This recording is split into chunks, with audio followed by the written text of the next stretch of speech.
The Switch is not dead, everyone. The Switch is not dead. So many games.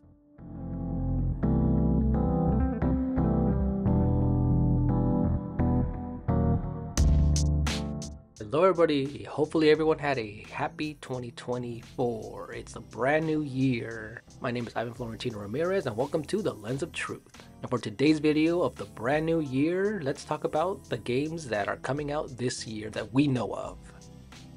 So 2023 had so many surprises, so many games for the Nintendo Switch, and so many shadow drops, a lot of remakes, remasters, retro games, and games of the year as well.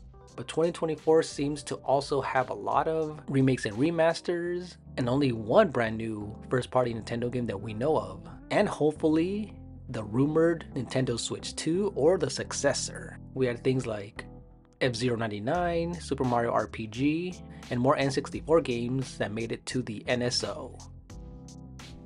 However, one of the things that I'm most excited for is the DLC, especially the story of Side Order for Splatoon 3. We haven't had any news about this in a long time, and hopefully a brand new Nintendo Direct will finally reveal the date and when we can play this. It's been so long that we had any information on this. I'm super excited, especially because Splatoon 3 is one of my most played games of 2023. I would like to know what this roguelike type of mode is going to be in this story mode. I want to see all the bosses and what the structure of this is, because as we all know, Octo expansion was one of the best stories when Splatoon 2 came out, and I just can't wait to see if this one will top that.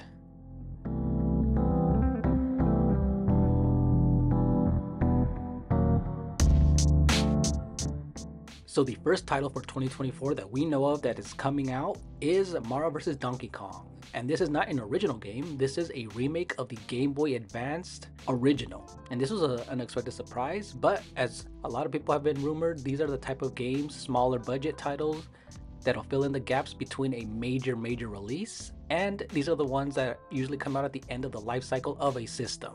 So this one makes sense. However, this one actually looks really cool because it's a full-on remake, completely 3D graphics, and 2-player co-op. I'm actually looking forward to playing this. This looks really fun. I want to see what other secrets and unlockables and even more content that they might have added as well.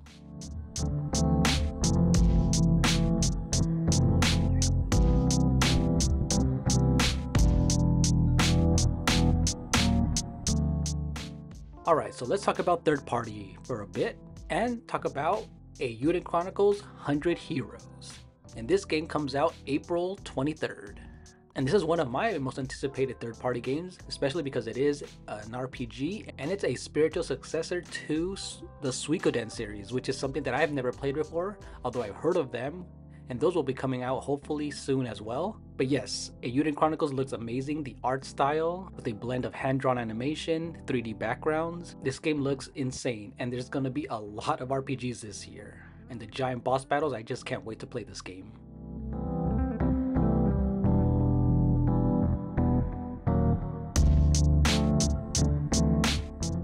Another game that I was not expecting to be super hyped for, a Ubisoft game, but specifically a Prince of Persia game. Now, when I saw the gameplay of this, it reminded me of the Metroid games, especially Metroid Dread. This Metroidvania style game looks to be super action-packed with huge bosses, lots of exploration, and from all the videos that people have played with early gameplay access, seems to be very positive. So I'm super excited.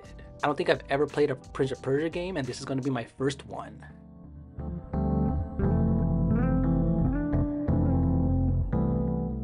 And releasing March 8th, a game by Atlas and Vanillaware, is Unicorn Overlord. Now this was a surprise teaser trailer in one of the directs, and we all know that Vanillaware has amazing hand-drawn animation and its art style, so that alone I'm intrigued. But this seems to be a tactical RPG that looks to be a blend of Fire Emblem and a World of Warcraft, but I'm not sure. However, just alone of this type of a concept looks amazing with its art style, beautiful vibrant colors. I can't wait to see more of this medieval title.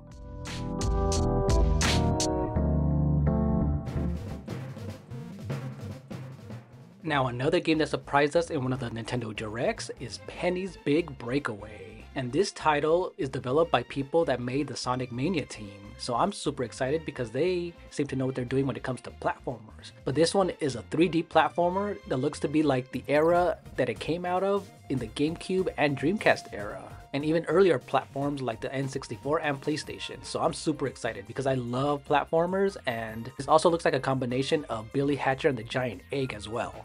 But the beautiful bright colors and the abstract worlds intrigues me, and I can't wait to see more information about this. Let me know down in the comment section below if you're excited for Penny's big breakaway.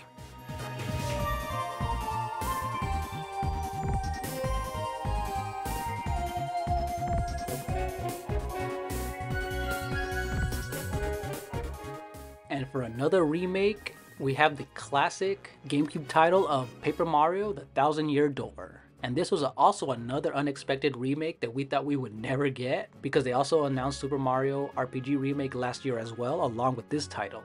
So anyone who hasn't played this game, this one is a hard to find game, especially buying it used, and there's no other way of playing it. It was only ever released on the GameCube. So this complete remake is that of the traditional Paper Mario style, and a sequel to the original N64 game. So this is another title that I played years ago, and I can't wait to go back.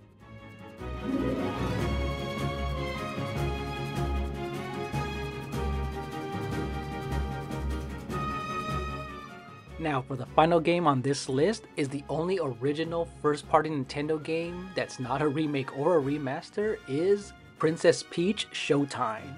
And this was an unexpected surprise because we haven't had a sequel or another Peach game since Super Princess Peach way back on the Nintendo DS. And this adventure game is a side-scroller with some 3D elements, and although we haven't got a lot of gameplay, we do know that she will be transforming into various costumes and using those moves in order to defeat enemies, bosses, and traverse the world. And this is a great concept for it to be in a theater and almost like a play, and jumping into those and having that aesthetic change with the enemies and what you do. So these transformations are gonna really liven up the gameplay, and I can't wait to see more of it. But yeah, this is the only game that we know of that's coming out for the Switch. So this is just another suggestion that we are in the end of the Switch's life cycle, but Nintendo has already said that they will be supporting the Switch for years after they release a new console. So I'm not worried about that. But yeah, hopefully we get an announcement of a Nintendo Direct soon,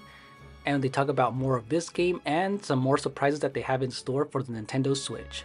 Thank you guys so much for watching, and comment down below and let me know what your most anticipated games are for this year.